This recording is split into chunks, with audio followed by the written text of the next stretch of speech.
आपको लगता है कि आप क्रिप्टो करेंसी के बारे में सब कुछ जानते हैं। फिर से सोचिए, डिजिटल करेंसी की दुनिया उतनी सीधी नहीं जितनी दिखाई देती है। क्या होगा अगर मैं आपको बताऊं कि हर ट्रांजैक्शन के पीछे एक राज छुपा है, ऐसी हकीकत जो बहुत कम लोगों को पता है और जो सब कुछ बदल सकती है। बिटकॉइन, इथेरियम और शायद डॉज कॉइन का नाम तो आपने सुना ही होगा, मगर पर्दे के पीछे कुछ और ही चल रहा है। आज हम क्रिप्टो करेंसी की दुनिया में घुसकर ऐसे माइंड ब्लोइंग फैक्ट समझेंगे जो आपकी सोच को हिला कर रख देंगे। दोस्तों, आप इस सुनो जरा फैक्ट्स पर, जहां हम आपको इंतहाई अहम मालूमात फराहम करने के साथ साथ आपसे एक अनमोल बात का भी जिक्र करते हैं। इसलिए आप इस चैनल को ज्यादा से ज्यादा शेयर करके और वीडियो को लाइक करके चैनल को सब्सक्राइब भी करें, ताकि आप सुनो जरा फैक्ट्स की फैमिली में शामिल हो जाएं और हमें अपनी राय, और अगर आप भी किसी फैक्ट्स के बारे में जानना चाहते हैं तो हमें कमेंट में जरूर बताइएगा, क्योंकि आपकी राय हमारे लिए मुकद्दम होगी। नंबर 1 पे है द क्रिएशन मिस्ट्री।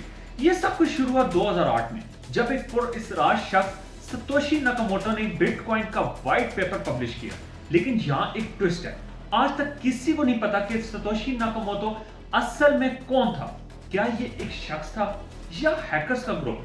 थ्योरीज का सिलसिला है। कुछ कहते हैं कि ये एक गवर्नमेंट का काम है, जबकि दूसरे मानते हैं कि ये एक आर्टिफिशियल इंटेलिजेंस का कारनामा है। क्या सतोशी अब भी हर बिटकॉइन ट्रांजैक्शंस को देख रहा है? और जो बात और भी हैरत अंगेज है, नाकामोटो के पास जो बिटकॉइन का स्टैश है वो अब तक छुआ भी नहीं गया।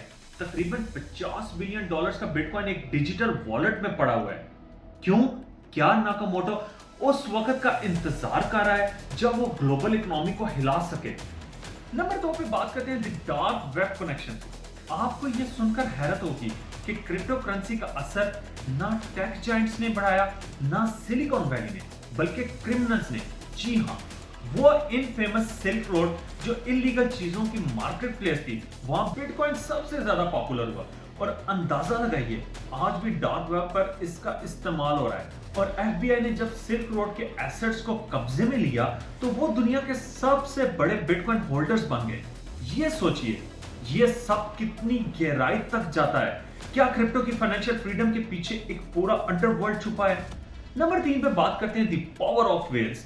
और अगर आपको लगता है कि आप अपनी क्रिप्टो इन्वेस्टमेंट्स पर कंट्रोल रखते हैं, तो फिर ये सोचिए, क्रिप्टो दुनिया में एक टर्म है वेल्स। ये समुद्र की वेल्स नहीं है, बल्कि वो लोग या इंस्टीट्यूशंस हैं जो बहुत ज्यादा क्रिप्टो करेंसी रखते हैं। सिर्फ कुछ वॉलेट्स की तकरीबन 40% बिटकॉइंस को कंट्रोल करते हैं।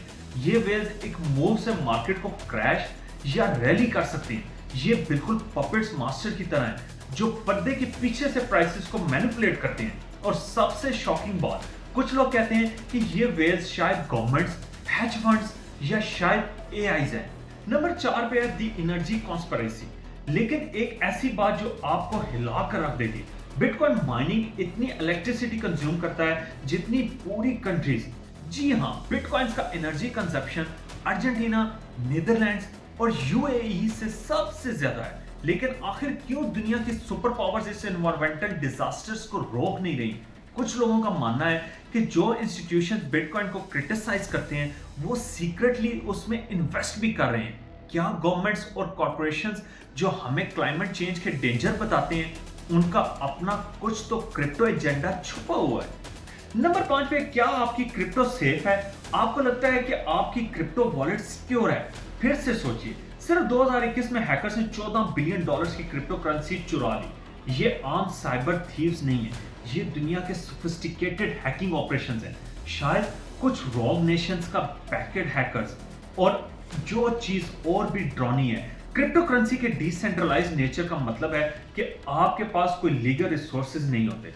एक दफा चली गई तो गई हमेशा के लिए। क्या आपका सारा पैसा पलक झपकते ही गायब हो सकता है? नंबर 6 है द ग्लोबल टेकओवर। दुनिया भर की गवर्नमेंट्स क्रिप्टो करेंसी के राइज से खौफजदा होती जा रही है। चाइना ने इसे बैन कर दिया है, लेकिन सीक्रेटली अपना खुद का डिजिटल करेंसी डेवलप कर रहा है। यूएस और यूरोपीय यूनियन इस पर गहरे नजर रखे हुए हैं।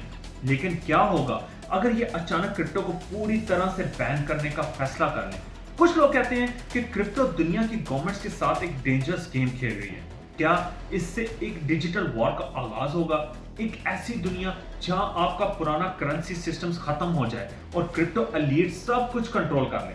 दोस्तों, अब अनमोल बात का जिक्र करते हैं। सादा और मेहरबान लोगों को हरगिज़ धोखा देने की कोशिश मत करें। जो लोग सबके साथ अच्छा बनकर ज़िंदगी गुज़ारना चाहते हैं, उनके साथ चालाकी और अय्यारी वाक़ई नाइंसाफ़ी है। यकीन जानिए, कुदरती निज़ाम में ऐसे लोगों को दिए गए मामूली धचके की भी बड़ी कीमत चुकानी पड़ती है। नंबर 7 है द फ्यूचर, जो है गहरी धुंध में। तो आखिर फ्यूचर में क्रिप्टो करेंसी का क्या होगा? क्या ये लोगों को आज़ादी देगा या हमें एक नए डिजिटल एलीट के नीचे गुलाम बना देगा? क्या क्रिप्टो फाइनेंशियल फ्रीडम की कुंजी है या एक जाल जिसमें हम सब फंस गए हैं? एक बात तो तय है, जितना आप इसमें खोजते जाओगे उतने ही क्वेश्चंस बढ़ते जाएंगे। क्या आप तैयार हैं उसके लिए जो अगले मोड़ पर है? स्टे ट्यून, क्योंकि क्रिप्टो करेंसी की दुनिया इतनी तेजी से इवॉल्व हो रही है जितनी आप सोच भी नहीं सकते। अगर ये फैक्ट शॉकिंग थे तो बस इंतजार करिए, हकीकत तो अभी खुलनी शुरू हुई है। अपने प्यारों को और अपने मुल्क का ख्याल रखें।